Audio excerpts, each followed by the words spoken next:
Ever stared at your screen for 20 minutes straight just to see the Terraform apply command to finish its output? You decide to change one line of code, but Terraform decides to search the entire internet before applying the changes. It kills your productivity, and honestly, it's quite boring too. But what if I told you you can trim this time down from 20 minutes to just 3 minutes? Today, I'm going to show you the best 5 practices to optimize your Terraform performance. And we will deploy a real-world multi-container application on AWS. I will be sharing you the steps and the tricks to make it fly. So without further ado, let's get started. Welcome back, devs. If you're new here, I'm Pravesh Sudha, an AWS community builder, and on this channel, we talk about DevOps, cloud, and everything infrastructure as code related. And if you have been following my Terraform series, you know how powerful this tool is. But as your infrastructure grows, it gets slower. And today we are fixing that. We're going to look into remote backends, modules, resource targeting, and many more. And we aren't just talking about theory here. We will deploy a full-fledged Nginx Redis node stack on Elastic Beanstalk. The code will be in the description box for you to check it out. So grab your coffee and let's dive deep into it. As a tradition on my channel, I have written down a detailed blog about today's project on my website. So I'll link it down in the description box for you to check it out. So before we hit the terminal, let's quickly go through the how part. How do we actually speed this up? So first we have is remote backends. So I'm going to say one thing in this regard: stop storing your state file locally, move it to a remote location like AWS S3. It will speed up your I/O operation by 10 to 30% for large state file, and most crucially, it will allow your team member to work together without overwriting each other's work. And to implement it, you just need to create an S3 bucket and refer it into this configuration. So earlier we used to have S3 plus DynamoDB combination for this, but it is deprecated now. In that, we used to use S3 for storing the state file, while DynamoDB was used to log the state file. But now in the backend module, we have this log file attribute. So this basically allows us to log the file without using DynamoDB. And it's that simple. Point number 2, modularize your code. Don't write one giant main.tf file, break it down into modules, because Terraform can process distinct modules faster than one large dependency graph. Follow the principle of try. Do not repeat yourself. Write the module once and use it many times. Point number 3, and this is a big one, parallelism. So by default, Terraform modify 10 resources at a time, but we can crank this number to 30 or even 100 to make things happen simultaneously. But I would advise you to don't go too high, because otherwise you'll hit the AWS API throttling limit. Aim for like half a GB of system memory per 1000 resources. And using it is very simple. You just need to provide -parallelism flag at the time of Terraform apply command. So if you have a real world application which involves dozen of EC2 instance, multiple S3 buckets, multiple DynamoDB table, application load balancer, etc., and it will take about 10 to 15 minutes for your application to provision. While using parallelism, this time will be reduced to only 3 to 4 minutes. So that's the power of parallelism. Next, we have provider configuration. We can tell AWS to skip certain unnecessary checks, including verifying credential and API checks for metadata every single time. This can help us save some precious seconds. So there is a caveat to this pointer. You can safely use it in testing stage development environment, but to use in production environment, you first need to check your organization policy for a strict validation check. Last but not the least, resource targeting. And this is my personal favorite one too. So imagine that you have a massive Terraform setup. You have multiple S3 buckets, RDS instance, IAM roles and policy, and a single EC2 instance too that act as a remote host which you use to access all these resources. And you decide to change the name of the EC2 instance. So what you do, you just go into the Terraform file, locate your EC2 instance, change the name, run Terraform plan, and apply the changes. And what does Terraform do then? It will read all the documents, even though they are same. So what you can do is use Terraform apply -target, and in the target you specify that EC2 instance detail. So this will help you trim down the time by 85 to 95% by not wasting time on reading other files. But there is a caveat to this pointer. The resources which you are targeting has to be explicitly independent of its existence. It doesn't have to be connected with any of the resources. So that's the caveat, and I hope all these 5 pointers are clear to you. Enough with the theory, let's jump into a practical demonstration and see how we can deploy a request counter application on AWS Elastic Beanstalk. So the code for today's project is hosted on this GitHub repo. So what I want you to do is give this repo a star, fork it under your own GitHub username so that you don't miss any update on this repo, and use the git clone command to have it under your own local system, and open this project inside the code editor like VS Code. I have already done that. So this project contains this Docker Compose file. So this is like the basic architecture of our application. We have 4 containers. So firstly, we have a Redis container, which will act as a database for our application. Then we have 2 application container on which our node application will be working on. And at last, we have Nginx container, which will act as a reverse proxy for our application.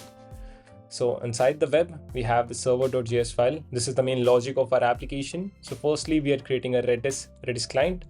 And then we have this number of visit get function. So it will increment every time we refresh the pages. And this is the index.html file for our page. And at last, we are just having a console log.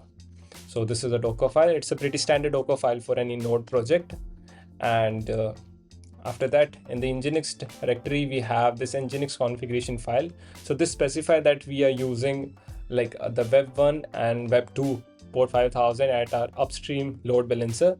And we say that any request on these 2 instances will be redirected to port 80 so that we can access it. Okay, so this is a pretty much easy Nginx config file. So we are just removing the default Nginx config file and replacing it with a new one. So let's give it a try. Let's run Docker Compose up -build and see things in action. Our containers are up and running. So let's go to localhost port 80 and see our application. And here you can see that we have a nice request counter application.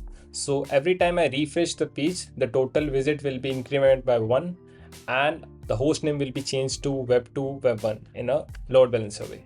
So let's see it. So you can see that it is working really fine. So once you're done with the local demonstration, let's just close this application. We'll Docker Compose down. So now we have tested this application locally. Let's move it to cloud. So firstly, we're going to need 2 ECR repo on which we will host our web application image and the Nginx image. For that, you need to create 2 ECR repo. So go to the blog. Here you will have these 2 commands. Just copy it and paste it inside your terminal. Once our repos are created successfully, we can build the image and push to the repos. So let's go to our ECR console. Inside public repository, we will see our 2 repo here.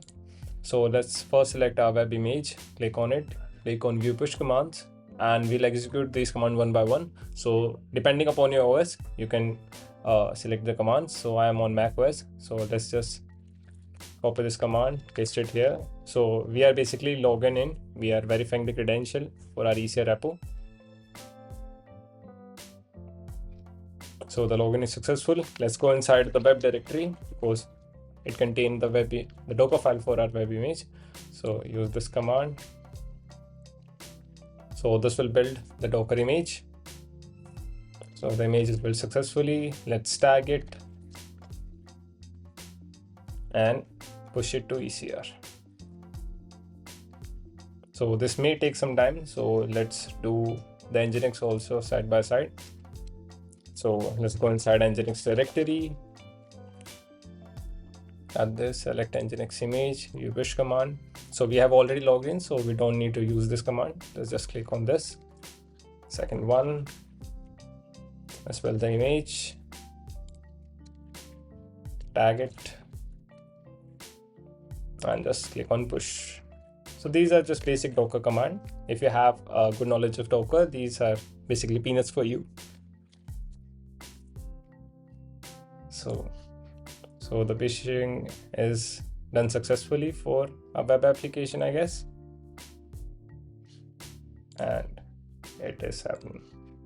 So it is done successfully, and I'll get back to you when it is done for Nginx 2. Images are built and pushed successfully to ECR repo. So if you click on Nginx repository, you'll see the latest tag. And similarly for our web, we have the latest tag. So now let's move to the main heart of our program, the Terraform code. So just go inside Terra performance config, and here you will see a bunch of Terraform file. So the point number 1 was having remote backends. So click on backend.tf file. Here we are specifying a remote backend using S3. So the bucket name will be Pravesh Terra Performance bucket. The reason for this long name is because the bucket name has to be unique across all AWS architecture. The key will be evdemo/terraform.tf state file, and we are using log file to true for enabling state log. Next, we have our provider.tf file. We are basically specifying that we are using AWS as our cloud provider. We are skipping some credential check, meta API check as recommended in point number 2. Okay. After that, we have our outpost.tf file. We are just getting the URL for our EB application and the environment ID for it. In the variable.tf file, we are having some variable for our application will be the, for example, the app name will be Nginx Node Redis Demo. Environment name will be demo env, region will be US East 1. The description for our environment will be node counter app to illustrate the power of Terraform. And this is the main part. So the instance type will be 𝗕𝗲𝘀𝘁.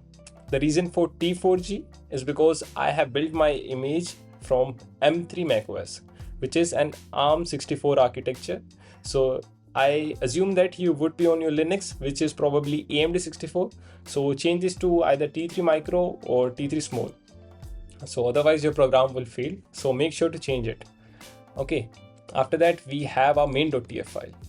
So this is actually the heart of everything. So firstly, we are having the default VPC and the subnet inside it. And we are selecting US East 1A and US East 1B as the availability zone for our subnet. And after that, we have an S3 object, which is our Docker run file.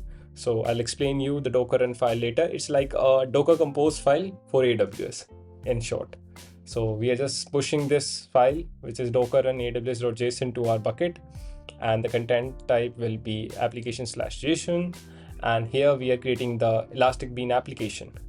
And remember point number 4, having module. So here we are using Elastic Beanstalk application module. So instead of creating all the component individually, we are using the module. So here we are specifying the module source, which is 𝗕𝗏𝘀 Elastic Beanstalk app. And here is the environment. So there are some basic detail about the environment. The name will be taken from variable, description is from variable, region will be US East 1.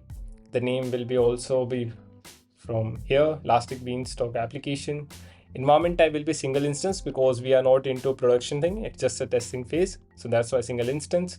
Rolling update is enabled as false, because if you have single instance, you have to set this parameter to false. Yeah, it's the doc says. So the instance type will be 𝗕𝗲𝘀𝘁.micro. The version label will be taken from here, which is I created it. So after that, the VPC ID is taken from default application subnet, and the solution stack name will be 64-bit Amazon Linux. So we are running this application on ECS. Okay, so this is the Docker run file. So basically we are specifying that we are using Redis as our instance, the Web1 instance, Nginx proxy, and the Web2 instance. So it's just like the Docker compose file, but in a JSON format and specifically architect according to AWS. So here you need to make some changes. For example, if you are on AMD64 architecture, just remove this part from it, have it just Redis 8 Alpine, and here you need to paste the URI of your public ECR repo. For example, Web1 will be, if I just click on it, and I have to just copy this URI and just paste it here with the tag latest. Okay, so similarly just copy it, paste it here too, and here too, because I know that just there is a slide name changed with Nginx. Okay, so this with the theory of our program. So let's just run it. Let's get inside the Terra Performance config directory. And firstly, we need to create a bucket. So let's run swss3 mb and provide the name of the bucket. So bucket is created. Now let's initialize our file, Terraform init.